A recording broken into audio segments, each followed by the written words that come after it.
Welcome to a Wise Retirement Podcast, where we believe the best financial advice should always be conflict-free. I'm your host, Casey Smith. Guiding you to financial freedom today is my co-host, Robert Swarthout, founder, CEO, portfolio manager at Teton Crypto Capital. Hey, Robert. Good morning. How are you? Good. Thanks for coming back for another crypto update. Yeah. Let's dive right in. Yeah. Quite the list here. Yep. So we have quite the list, and we actually only did this 3 weeks ago. Normally it's a month. So there's been a lot of crypto news as of recently. Yeah. So our first one, kind of jumping back to the spring of 23, there was some bank failures that were happening. So Silicon Valley Bank, Silvergate, and Signature Bank were all banks that went under. And ironically, looking back, and at the time it felt this way, but certainly looking back, it was all about attacking banks that were servicing the crypto industry. And it just felt like that. Well, now there's information coming out via some lawsuits that are happening that basically 100% prove it was a hit job done by the Fed on these crypto banks, specifically in this case, Silvergate. So Silvergate was solvent. They were able to operate, but the Fed informed them that they had to curtail their crypto business. Well, I don't care what industry, if some kind of regulator or law enforcement comes in and says you can't do what your business is, they are functionally putting you out of business. It's not like you can sell the business off in that case. And that's what happened here. So basically overnight, they went from having a business to not having one, and that's what put them in liquidation. It wasn't that they were insolvent or anything like that. But I thought there was a tweet that went out and it caused kind of a run on the bank. Is that not true? That was SVB. Okay. Yeah. So that was crypto assets too, as well, right? Yes, but all of their business wasn't in crypto. Silvergate literally, I wouldn't say 100% crypto, but probably probably 90-something% crypto businesses. So if Elon Musk was running that company, he would have stepped out front and said, and called out a spade, and the SEC would have kowtowed eventually. Yeah. In this case, do you think they didn't really say what was happening because they didn't have the money to go back? Yeah, I would love to kind of know more of the behind the scenes on this, but at the end of the day, the Fed is quite the organization to fight, because they can make it painful in other ways, even if they decided not to kill your business. So, I don't know. You also wonder, were people paid behind the scenes? I mean, you can have conspiracy theories about this, and they can run pretty wild. But at the end of the day, it's just really sad to see that this is America and this is what's happening. This feels like third world country, banana republic stuff. Even like Italy, to start a business, you have to pay off a politician, right? Yeah. Do you think they needed to do? You feel like the government needed to do this for a particular reason? Like this is part of Operation Choke Point 2.0. It is literally termed that, and headed up by Elizabeth Warren and a bunch of immediately, I think it's 100%, if I'm not mistaken, Democrats that were anti-crypto. And this is, instead of going after crypto itself, they went after the banking system, which kind of a bit of a lifeblood. And especially crypto businesses, they weren't exactly even doing trading. Like there may be companies that were servicing crypto companies and that were banking at Silvergate. Yeah. And fast forward to today. How is your fund transitioned through this? Or your bank? Your bank also was saying they're not going to do crypto anymore, right? Or working with a crypto company. Yep. So to kind of follow along that same thread, many of the customers that were at Silvergate, SVB, and Signature, they went to Customers Bank, is literally the name of it. Okay. They started really marketing heavily towards crypto companies. That's who the fund used for the first year and a half, or right about that.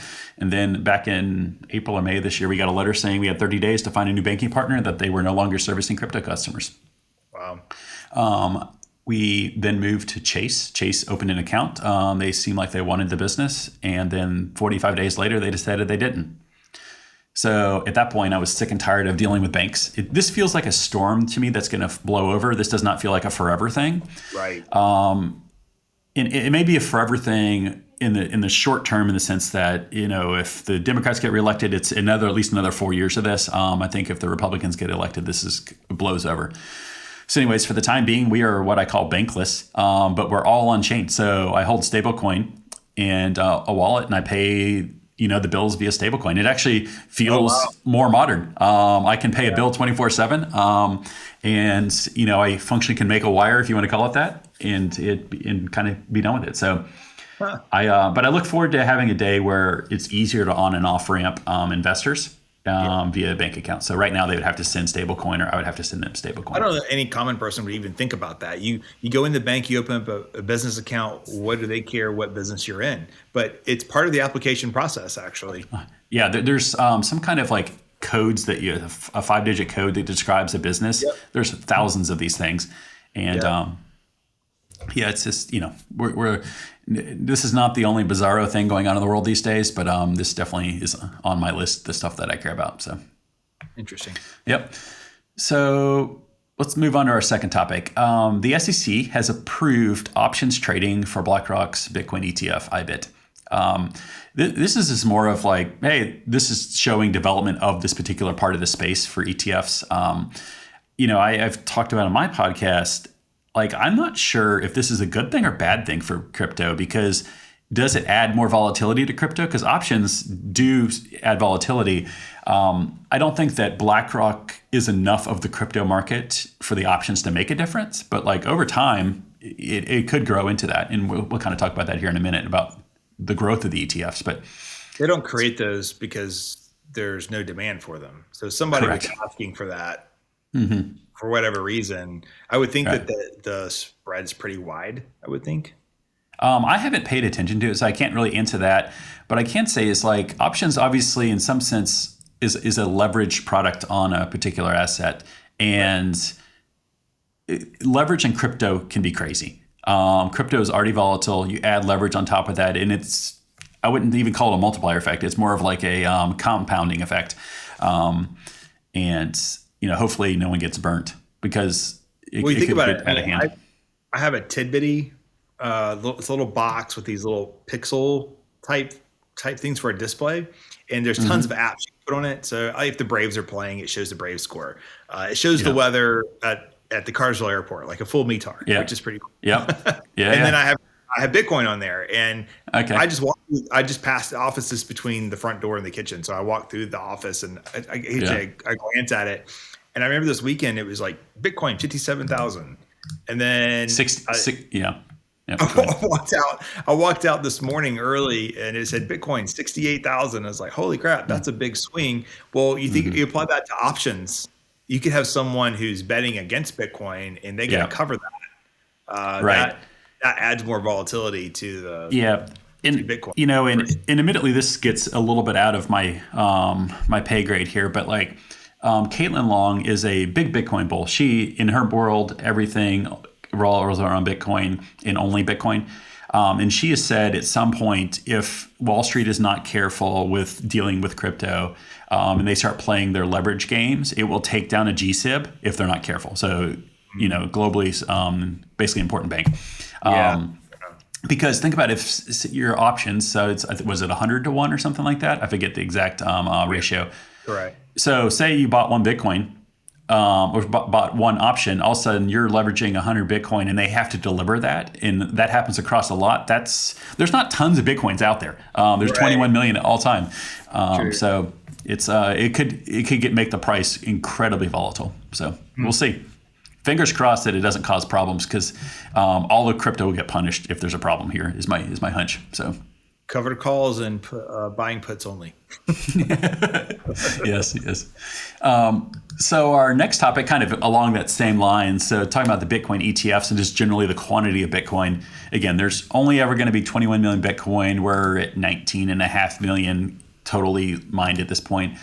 The Bitcoin ETFs combined are 938,000 Bitcoin. That would put them collectively, again, that group, the second biggest holding outside of Satoshi, that has 1.1 million sitting in a wallet that no one knows who Satoshi is. Those haven't moved in over 10 years. So those, you can think of those in some senses never going to be touched outside of some crazy event. So they, using this to illustrate how much the ETFs have really grown in, let's see, 9 months. So 10 months, something like that. So Yeah. crazy world. Yeah. Who is Satoshi? So there was this is not part of our notes. There was recently a video that came out. Same thing, right? What'd you say? Who is John Galt? Oh, yes. Yeah. But there was a short video, maybe like a mini series that just came out that they claimed who they thought Satoshi was, this director. And it was just some random dude in California. Like, no. I don't believe Satoshi is a single person. I think it's a group of people. You can kind of guess who the group is at that point. But I just feel like it's bigger than one person. So anyways, so let's change subjects here. We last talked, there was the news that the judge had ruled and the case for XRP and Ripple against the SEC was over. There was a 60-day period that the SEC or Ripple could appeal any part of the verdict. Ripple was not going to appeal. They were ready to pay their $125 million total penalty. And the SEC waited till like day 53 or 55 or something like that. They announced that they're appealing. That started a clock. That happened a little over a week ago. Just about a week ago. We were recording this on October the 16th. By the end of today, the SEC has basically the 7-day clock runs out to basically say what they're appealing. They just said they gave notice of appeal before without really saying what it was. It'll be interesting to see what they think that they want to appeal, assuming that they do. I don't know why they would have done the thing 7 days ago to not do it now. Unfortunately, I hope it runs out and they don't do anything because that means it's over, but unlikely to be the case. So, it's just, from everything that I've read online, from attorneys that follow this, they said the SEC is making a huge mistake here. They lost on all the important things. The way the judge wrote her verdict in ruling that it was many ways unappealable, but the stuff the SEC is likely to appeal doesn't really matter. It just seems like maybe they're just more slinging mud and want to drag this out. This will take another year or two to finish, unless there's a settlement along the way. But the SEC has not seemed to want to be in a settlement mood the entire time. And, again, that's with this administration. If we get a different one come 3 weeks from now, maybe in January things change and something happens, but that's where we stand at this point.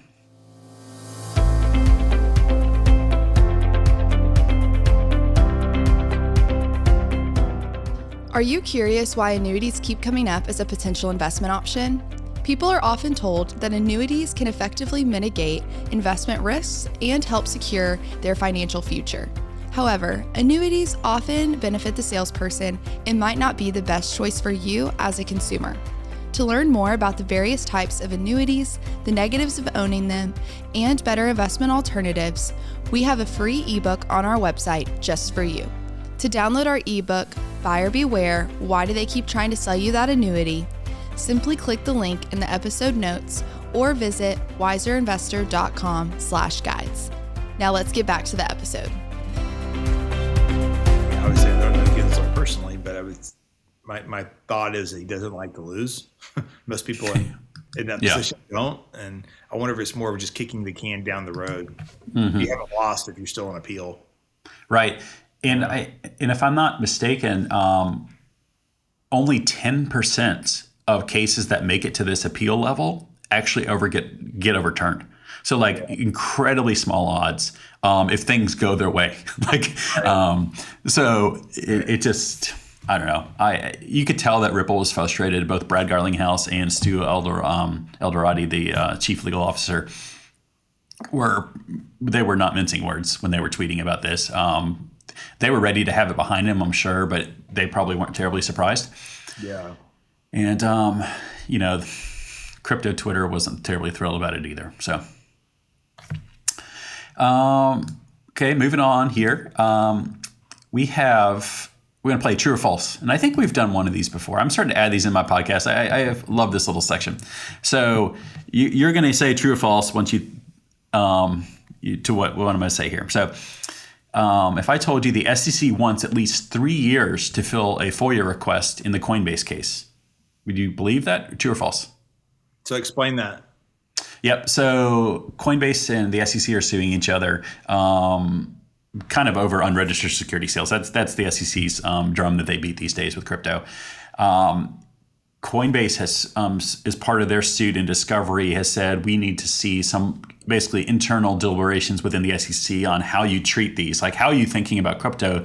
So we feel like we have the right to know this. That's why they filed a FOIA request, the Freedom of Information Act. Right. The judge has not yet ruled on this. At first, the SEC said that they didn't think they needed to answer this at all, like basically like buzz off. Then the judge is kind of like nudging them, and then they're like, oh, well, it's going to be a lot of work. It'll take 3+ years for us to get this information. Like, I guess you wouldn't saying that. True. Sure. Okay. You are correct. The idea that electronic records take 3.5 years to find, where they probably have a search engine. They do FOIA requests all the time, is my assumption. Like this is any government agency.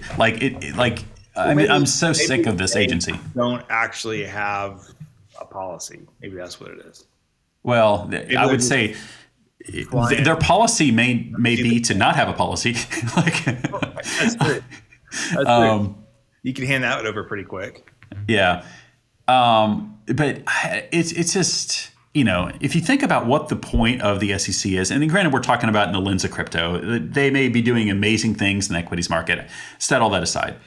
In the crypto market, just in general, their job is to protect investors, okay, in capital formation. I could make the case that the ones that they're going after are not the criminals, and the SEC is the criminal themselves. Like it is an agency out of control. So I know I beat this drum often, but it's I guess bring this into our notes here as a way to illustrate just the craziness that's happening in some of these cases. So yeah, and we won't beat that drum anymore. We'll just keep going. So the next topic is BNY Mellon. Unfortunately, the SEC also is involved in this one.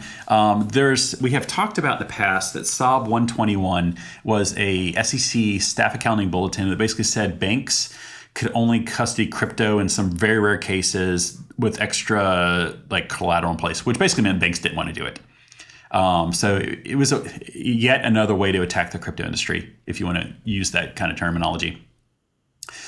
Now, this is the second big brand name, financial institution of old guard that the SEC has given an exemption from. So now BNY, which is obviously the biggest custodian in the world, is now approved to custody crypto.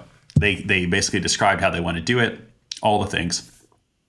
To me, what's frustrating about this is, in my opinion, the market should be the one that is deciding the winners and losers and who the custody providers are, not the SEC. The SEC is picking winners and losers here. And to me, it was cool to see the news that BNY wanted to do it. Obviously, that it's a big stamp of approval. The custody and software solution that my fund uses is called Fireblocks. It kind of breaks up keys in multiple places for redundancy. One of their biggest investors is BNY. So it will be interesting to see if they become an acquisition target. The way that BNY talks about their custody sounds exactly like as if they just have a Fireblocks account, which is not the case. I'm sure it's much more involved than that. But it's cool to kind of see the big names kind of start to creep into this space. So, because Chase and Bank of America are already doing it. Yes. Bank of America, no, not that I know of. Chase, or in that case, it'd probably be JP Morgan.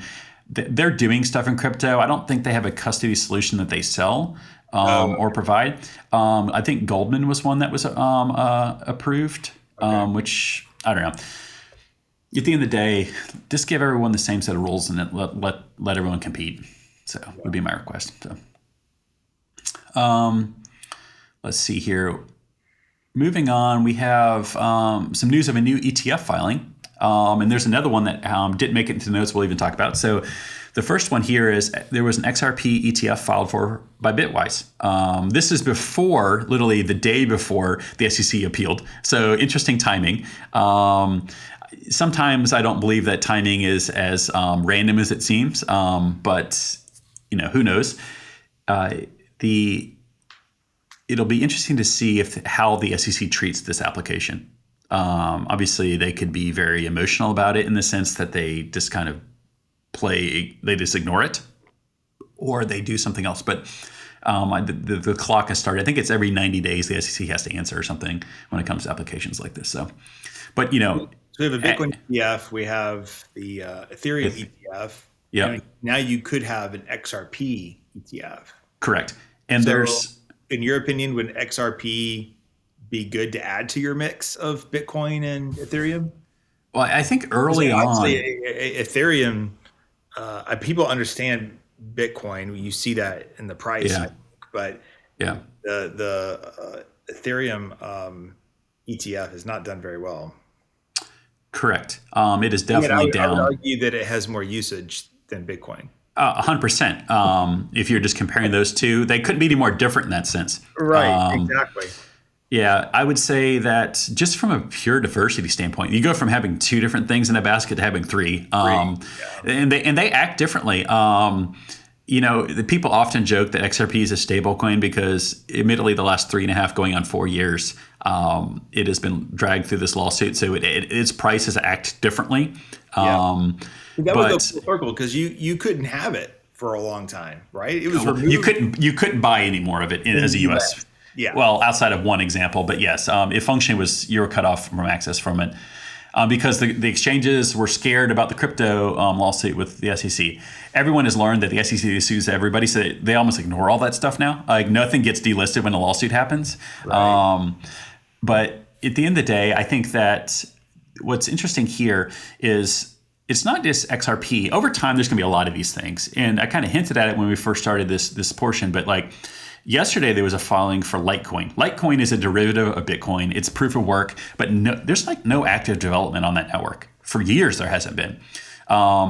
There's I forget the sponsor, but somebody filed for the application for the Litecoin ETF, and they've also filed for an XRP. So there's a couple XRP ones sitting out there. But it's just, slowly but surely, I guess we're getting some progress in the space with regards to a traditional financial ETF type product or ETP product in XRP's case. It's,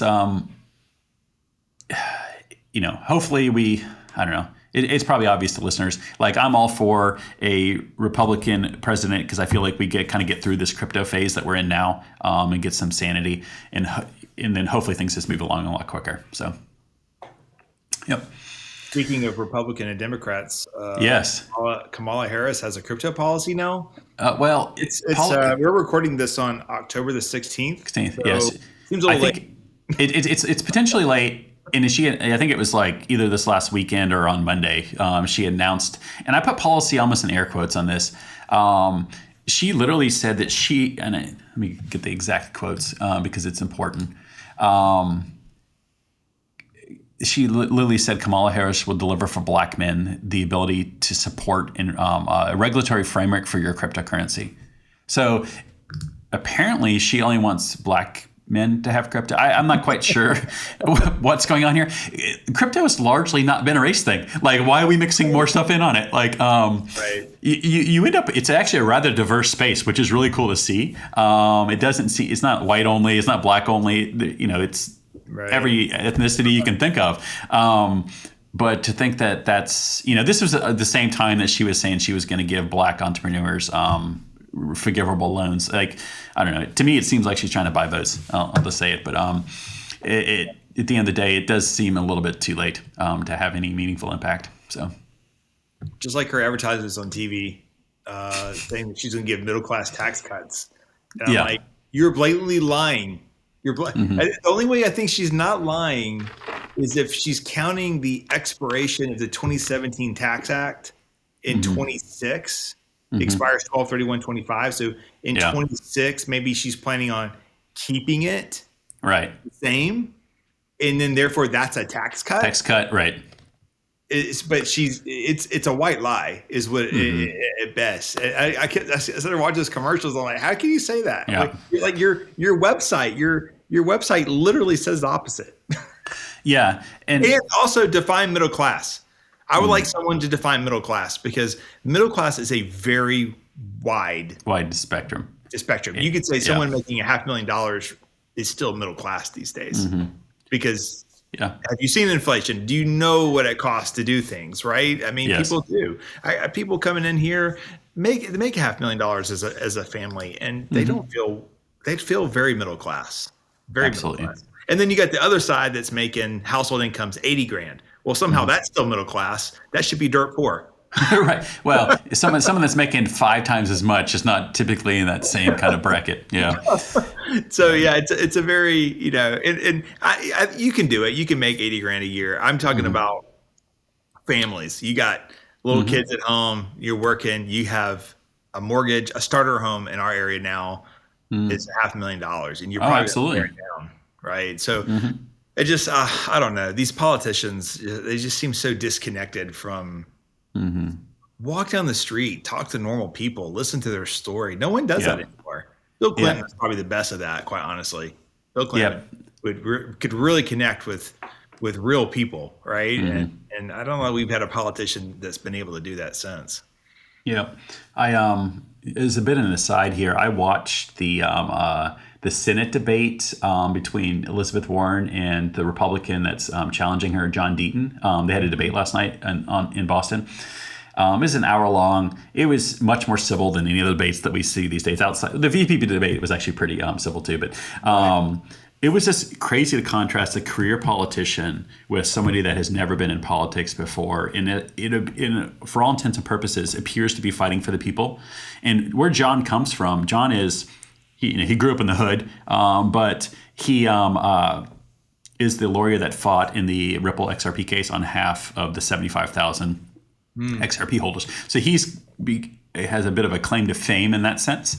And he literally moved to Massachusetts so he could be in that state to run against her because... And he hasn't specifically said this, but there's a very clear line here. So he could try to run against her because she's so anti-crypto. And of their hour, they spent 7 minutes fighting about crypto last night. Wow. And I'm like, this has never happened.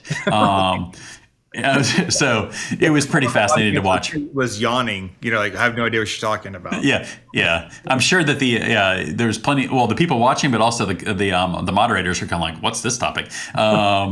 So, anyways, we'll get back on track here.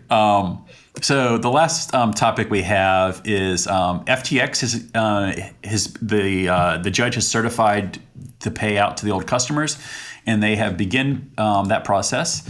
And if for every dollar that you had in FTX or dollar value that you had in FTX in December or November of 22, you're getting 118%. So $1.18.